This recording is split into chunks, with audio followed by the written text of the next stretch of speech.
बापाने आपल्या मुलीबरोबर अतिशय भयंकर कृत्य केले.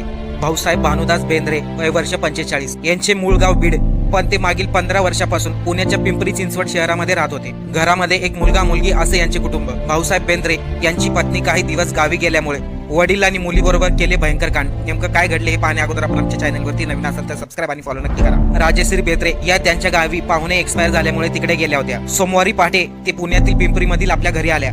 राजश्री घरी आल्यानंतर 15 वर्षीय मुलांनी घराचा दरवाजा उघडला. राजश्री घरात आल्यानंतरच त्यांना आपले पती दिसले नाही. त्यांनी पतीचा शोध घेतला तर किचन मध्ये त्यांचे पती गळफास अवस्थेमध्ये आढळले. तर 8 वर्षीय मुलगी देखील बेडवरती मृत अवस्थेत आढळली. भाऊसाहेब बेंद्रे हे पुण्यातील एका खासगी कंपनीमध्ये जॉब करत होते, परंतु काही महिन्यापूर्वी त्यांची नोकरी गेली. त्यामुळे ते 4 चाकी वाहन चालून आपल्या कुटुंबाचा उदरनिर्वाह करत होते.